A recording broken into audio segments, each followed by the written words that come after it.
Hey everyone, this is Doug with B&H. Thank you so much for joining us as part of our virtual NAB live stream series. Today we're speaking with Steve Holleran. He is the director and DP of the short film Boneyard Ballet. And we also have Tim Smith here. He's from Canon. He's their senior advisor for film and TV production. So together we all wanted to take a look at the piece and discuss how the production came together, everything behind it, the artistry involved, and of course how the Canon C300 Mark III was used to capture the footage. So before we begin, I think we should just thank everybody for joining us. Hope you're all safe and home. We're going to introduce our guests right now and just see what their backgrounds are. Hey, Steve Holleran here. Nice to see you, Doug. So Steve, when did the project start to come together? I'd say about mid-February when I came back from Puerto Rico. I just wrapped up a feature there, and Tim Smith reached out to me about proposing a concept for their new camera, the C300 Mark III. And that is about the time that I started to think about what would be a great showcase for the new camera, and Boneyard Ballet developed as a result of that. Now, could you also tell me a little bit about how this came together, where the ideas came from? Was there sort of an artistic background that you had for the playing graveyard and the ballerina that you sort of drew from when putting this idea together? So I'd always been fascinated by airplanes and boneyards. My dad's an airline pilot, and we used to drive past that specific boneyard as a kid, and he would point it out and say, "Hey, look, there's an old DC-10 or MD-11. You know, I was an engineer on that plane, or I might have flown that one." And so I was fascinated by shooting something at a boneyard, and never really had the chance until this project came along. And then I wanted to put something artistic and beautiful and interesting in the boneyard, something that would juxtapose with the death and decay, something that was alive, something that was very vibrant.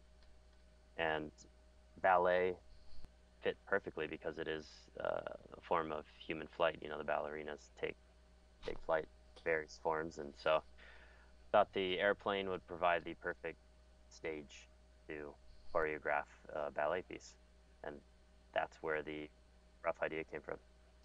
So Tim, tell me, what's your background with Canon and how did you come to be involved with the project? I've been with Canon 30 years last month, actually.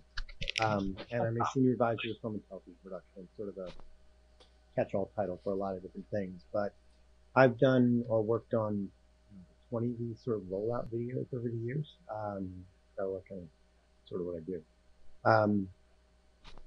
What Steve really doesn't tell you is how little time he gets for this, and it's a little different to shoot some sort of a product demo rollout because we want this creative story, but we also have to push features through. We also have to come to him and say, look, we want to create a story. We want to push stabilization. We want to talk about weight and size and all the technical stuff and show that visually. It's a little bit different challenge than shooting regular stuff. I'd seen Steve work back in 2018 on a film that he did on a Canon. Kind of fell in love with the way he made imaging. So like I said, we kind of came to him, I think literally gave him a weekend to put together the whole Boneyard deck. Everybody loved the concept of how it was going to communicate what we wanted to get across, and it worked great. Oh, yeah, it does sound like a quick turnaround. He said February, and that just came and went. Well, I mean, we were shooting in March. I mean, literally, I think we were shooting up until the day that we kind of got locked down here in Los Angeles, and then everything was Wow. edited remotely by Steve and created by Steve, and so much of the traditional filmmaking kind of went out the window. That really speaks to how manageable the data must have been. I know that this is, obviously a lot of data, it being a cinema camera, but we'll get to that in a minute. Really, I want to just go back to the artistry for a second. So the musical piece that you chose, Steve, did you have it in mind ahead of production? And how was your experience working with the ballet dancer? Was that something that you two kind of worked on in tandem, or did you come to it already knowing you wanted this to be played?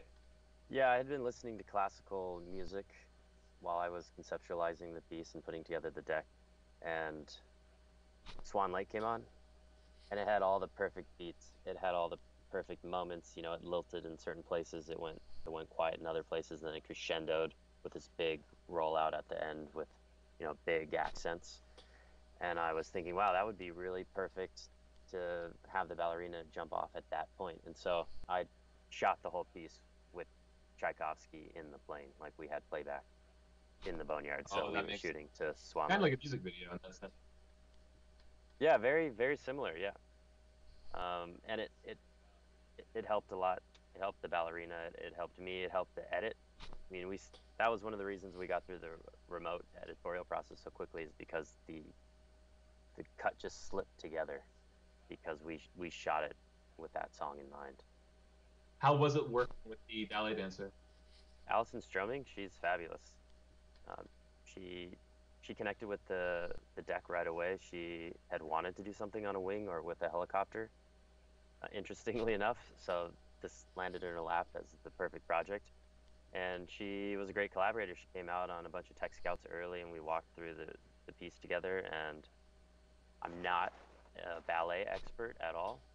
Yeah, I appreciate it for its beauty and its art, but I don't know a ton about the choreography. I didn't know a lot about the artistry behind it, and so she taught me a lot too. It's just in that sense, she was a great collaborator and brought a lot of talent and artistry to her dance. Let's talk a little bit about the lens selections. Every shot looks incredibly detailed, and I don't just mean like the dynamic range of the shots, which we'll get to later. That's another impressive aspect. But I saw a mix of zooms and primes. It was all Canon, right?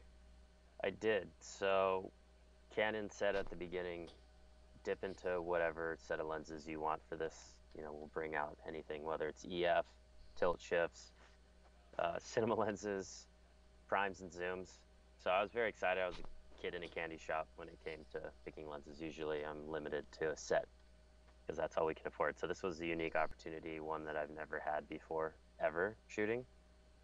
So I got to pick and choose a bunch of lenses, and Tim and Canon were very helpful in putting that package together and shipping them all out. And then, yeah, I knew I wanted to do a lot on the zoom arrays. Yeah, I like primes. I like moving the camera to find the perfect frame. So that was something I knew I was going to do a lot of. I also used a bunch of tilt shift lenses because the C300 Mark III has EF, PL mounts, and they switch over super fast. I flew some of those in the field. And then the real standout unicorn lens was the 25 to 250, which is their new servo zoom lens. Never used that before, never seen one in the wild. It's brand new. And that was the real surprise and standout for me, was how much I ended up shooting on the zoom. It fit really nicely with the zoom arrays. It was a beautiful lens, rendered everything exactly the way I was imagining. And yeah, it changed my mind on using zooms in the future. That I would have wished I had that lens on many previous shoots in the past. So it's nice that it's here in the world with us. Save a lot of lens swaps. Save a lot of lens swaps. Yeah, you can move faster. Obviously, that's part of the calling of the zooms. And we were shooting in dynamic lighting environments that were constantly changing. Inside and then outside, and then magic hour, and then another magic hour. And you're in the desert during the winter. The clouds are moving through all the time, and we were getting rain on and off. So we had to be very flexible, and the 25 to 250 was handy for that. And I'm in a boom lift sometimes. I'm in a man lift 30 feet up sometimes, or I'm on a wing, or I'm in the cockpit of another plane, and it's not easy to get gear up into those old planes because there aren't jet bridges. There's just one air stair that drives around, and once you move the air stair, no one can get in or out of the plane they were in because you're 25 some odd feet up. So the zoom was useful. That's good to know. How did it cut with the Simiris? Because those have a specific look, right? Yeah, the zoom arrays are a beautiful set of lenses. I shot them pretty much wide open, which gave me a ton of fall off in the background and allowed me to focus on minute details and added an ethereal, magical element to the piece. And the 25 to 250 cut in perfectly, and I threw it into some really hard shooting environments right off the jump. I shot a bunch of backlit sunset shots on the 25 to 250 where the lens was getting flared, getting directly pinged, and it has a beautiful soft flare that matches nicely with the zoom arrays, and I could see them being a nice grouping together on future film. Yeah. That's really interesting to know, especially because we were talking before about the remote editing aspect of this, which was obviously very unexpected. But how did the footage hold up in post then? Were there some shots that you either had in mind or you ended up with that you think raw was essential to, or you were hoping would really clinch the shot? Was raw kind of like an icing on the cake situation where you knew you had it, but it really helped sell it in the end? Yeah, so the cinema raw light is a huge feature and extremely useful for me because we shot a good chunk in natural light. The interior of the plane was lit, but there was everything that happened on the wing, the final sunset shot where she jumps off the wing, the shot through the cockpit of the adjacent MD-11 cockpit. That shot as well is natural light. We didn't put any light in the cockpit, and I'm shooting the last 20 minutes of magic hour with a fireball of sun. And that was an environment where I knew I was gonna pull in the cinema raw light and really push it to see what I could pull out of it in post. I think you can see in the shot that there's details in a black cockpit, and you have a ballerina still perfectly exposed on the wing, and you're catching the sunset and the sun itself. And you're able to keep all of that in details is spectacular. That's pretty much unheard of. So I was watching the BTS as well, and I believe there's a part in it where you are in a DC-10. You're talking about it, saying that you're aiming out at the wing, and there's just this enormous dynamic range in the final shot where you see everything. You see the very low dim lighting of the cockpit, but you also see the clouds and the detail in the sky. Everything's just kept together, and I was really wondering, how much of that is the camera or lighting, or is it a little bit of both? right, that's the amazing thing is we didn't lose anything in the highlights and we didn't lose anything in the shadows, and we were still able to dig things out of the shadows and finesse the highlights and maintain our midtones. And that's always the concern with a shot like that, is that you push the sensor too far. You put it in an environment that was too extreme, and we couldn't get lights into that cockpit fast enough. What was the shooting schedule? It was 2 days. Yeah. And we were dealing with rain. So we had weather hitting on and off through the shoot. So it was a scramble to figure out what day we were going to shoot outside the wing on. And we had to do a bit of jumping back and forth to get around that weather. So it was nice having the extra bit of time. How many times did you shoot the jump? We shot the jump 8 times from my memory. Yep. So I had a stunt ballerina. She did the jump 8 times from different angles. So we shot from man lift a variety of times. I shot from the wing. She jumped off the wing once while I was on it. And then we did a shot from inside the cockpit as well of her jumping. We had a drone shot of her doing it twice, I believe. Yeah, and that was the limit on jumps. So we just had to make sure that every time we shot it, we got something, because we weren't going to be able to do it again. And those were all rolled single camera. That was happening. Yeah, that's what I thought, especially, given the new nature of the camera. I was wondering, if there wouldn't really be much availability for multiple units. So that makes sense. Now, gimbals, pretty much any stabilizing rig or any other setup that you had on set. How did that fare with the setup itself? Did you have to change it based on the rig, or was it hard to even use those rigs based on the room? I know, especially in the aisles of the plane, it must be hard to fit a whole setup in. So we had the camera in a bunch of different builds. Going into it, the idea, with Tim and Canon was to shoot it in a way that was somewhat run and gun, that was guerrilla, that was what you might do on an indie documentary or an indie feature, and I shoot my indie docs and indie features like this with this kind of equipment, with a free fly Movi gimbal and a slider and some sticks, and do the rest handheld, because it just allows me to move a lot faster, and oftentimes you're in short schedules, you're dealing with all this crazy weather. So anyways, we knew that we were going to use a gimbal. We knew we were going to shoot it handheld, on sticks, and on a drone. And we happened to also bring out a little Taro remote car that we could do some low-level, long tracking shots under the plane, which you see in the last shot. The camera itself, it's like a C300 Mark II or the C500 Mark II. So the body's really small, it's compact, 3.6 pounds. So it goes on and off things really quickly. It integrated well into the Movi. It integrated great with the drone.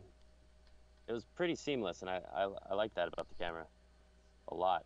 Um, using the gimbal in the cockpit and in the coach cabin is just tricky because they're only 18 inches wide, the aisles. So you actually couldn't fit a slider. We couldn't fit this special Chapman dolly that we brought to try to do tracking shot. You literally have to hold it up as you see me in that shot because there was no other way to get anything in there with our budget and our time. So it was like gimbal or nothing. And I had to use the single top handle, and I couldn't have handles on the sides because there wasn't enough room. My knuckles were banging into the sides of the seats. Yeah, that was the best we could do. So yeah, it was all just muscles.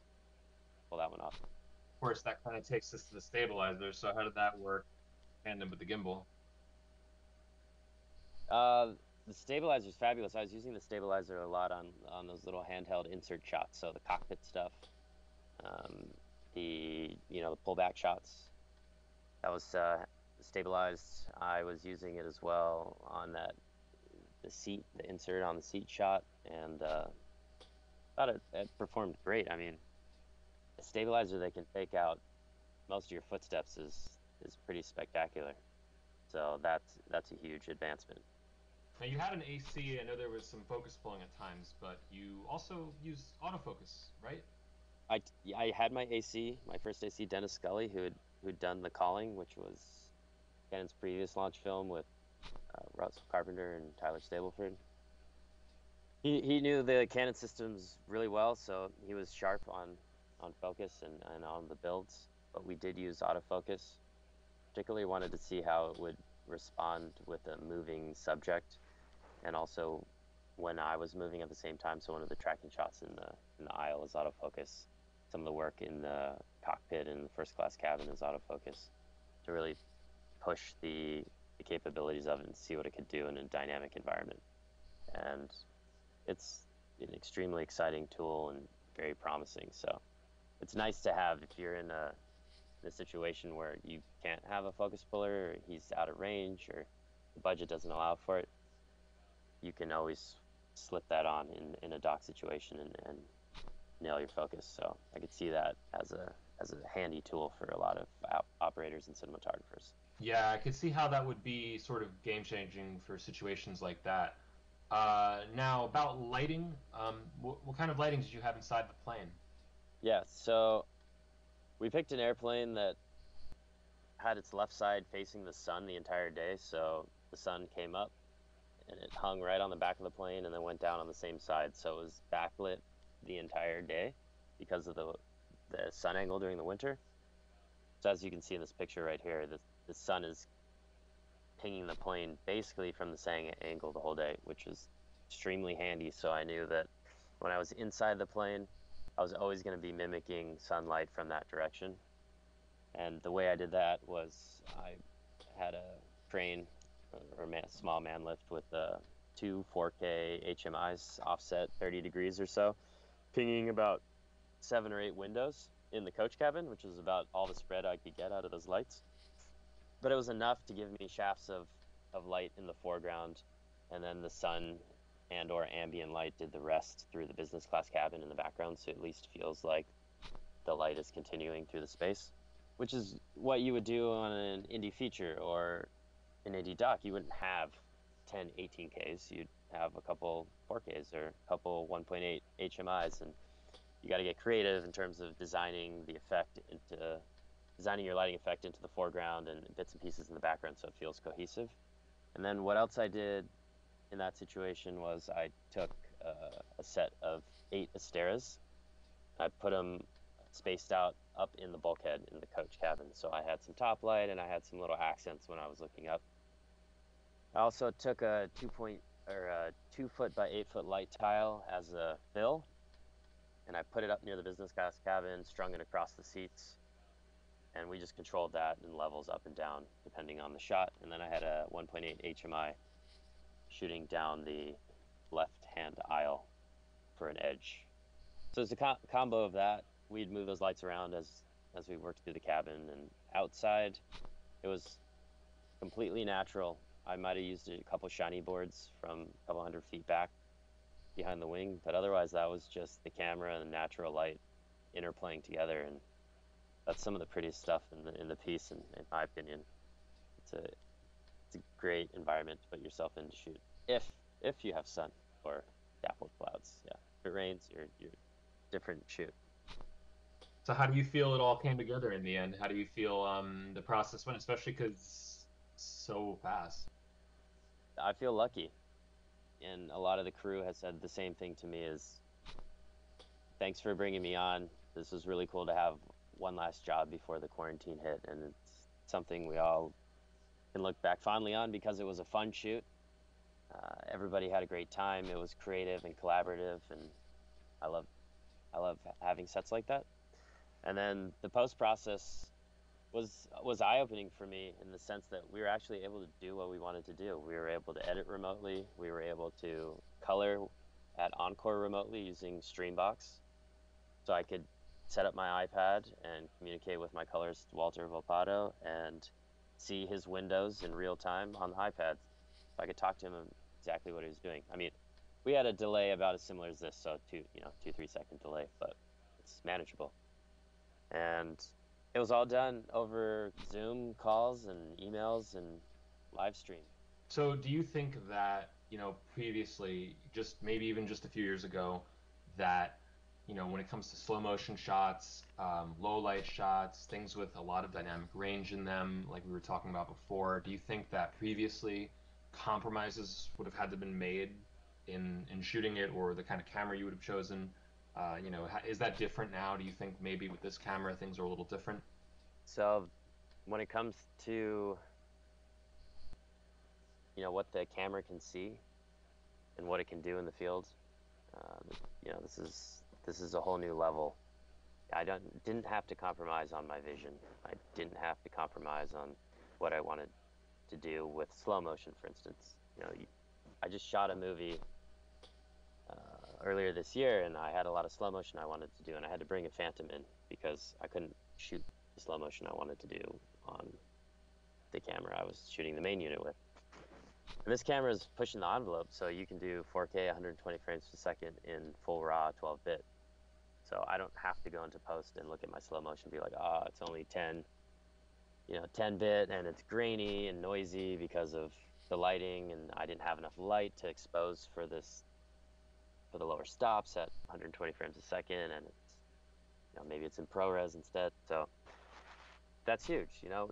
It's a unicorn camera. It's got a lot of great qualities, and it's set at a crazy price point. So I mean, it's the type of equipment you're going to be seeing in the future where you don't have to compromise, and you can do it on the budgets and the schedules that are out there.